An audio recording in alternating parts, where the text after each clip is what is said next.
It's 6 a.m. now, and it's time to say goodbye to Sevilla, go to the airport, and head to the next city where we'll be staying for the next month.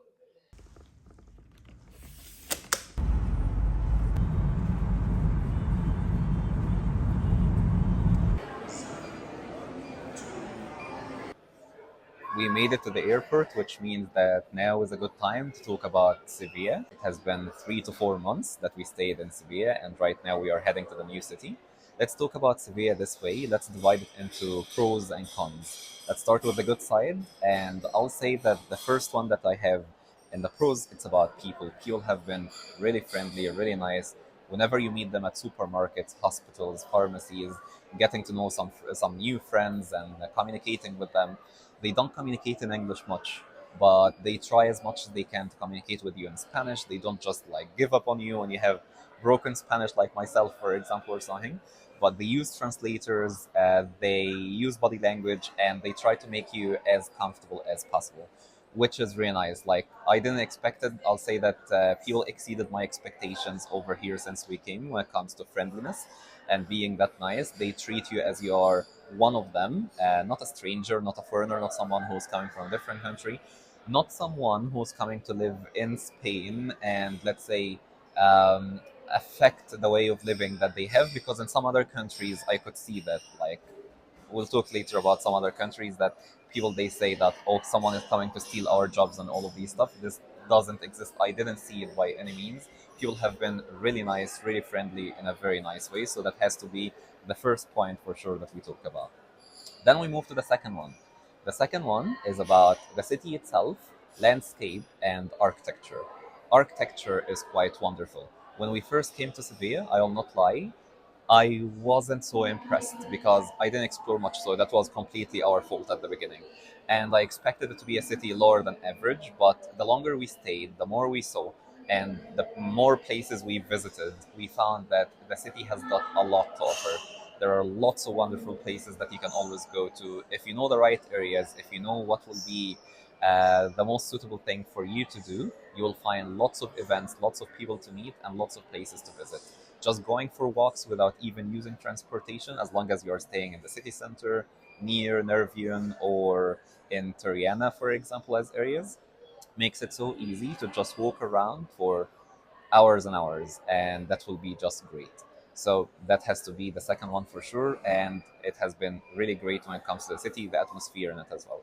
Number three and four, I'll put them together. It's about transportation and convenience. Sevilla is in the middle between the cities that we are interested in, which means that if you want to go to Malaga, it's so easy that you can just take a train for 1 hour, or if you want to take a bus, even you can just take a bus and go to Malaga. Madrid, 2 hours far by train. Valencia, 4 hours far by train. If you are traveling to many other cities, it's really easy because you have got the train station nearby and you can go anywhere you want. High speed trains are just great, well connected to the rest of the cities inside of Spain, so you can always count on them. The final point that I consider also as a good point, it's related to expenses, and expenses mainly about like grocery shopping, food in general, let's say transportation, all of these stuff, anything that is not related to accommodation, because accommodation is something that we'll talk about when it comes to the cons, the bad side of it. But yeah, like when you go to the supermarket, when you buy groceries, when you take a bus, for example, as long as you have the card, then one way is around 30 cents. Now the cons, the bad side. Okay, I don't want to consider it a bad side that much as I want to say that there are only two things. The first one is the heat in summer. The heat in summer is unbearable, and if you think that it's bearable, if anytime you think that, okay, the sun is not that strong, I can walk, no, you can't, because you'll start walking a little bit and then you will get heat exhaustion. Like I got yesterday, for example, I was just walking for 10 minutes and somehow I got heat exhaustion. And I am a person who was in Egypt in summer, in Dubai in summer, in India in summer. So I'm used to these stuff. But yeah, like the heat in general, the sun and how sharp it is, especially in June, July, and August, that makes it quite difficult to go outside, quite difficult to go anywhere. So that's one of the bad sides for sure. And the second one, I will say it's about accommodation prices right now. This is something that we talked about before in the first video. And right now, I'll say that accommodation is quite expensive, especially if you're getting it for long term. So if you're getting accommodation for long term, for sure you don't want to pay the same amount of money that you're going to pay if you're getting Airbnb or something. But accommodation prices are really high. No matter where you're going to stay in Sevilla, they are quite high.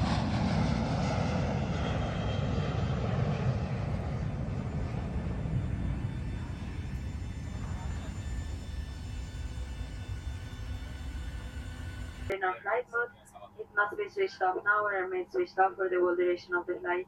If you wish to use your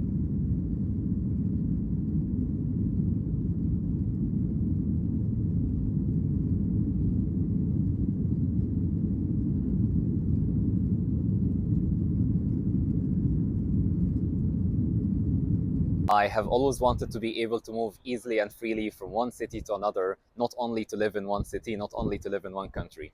And today we start achieving this dream. For the upcoming month, we'll be staying in Vienna, Austria.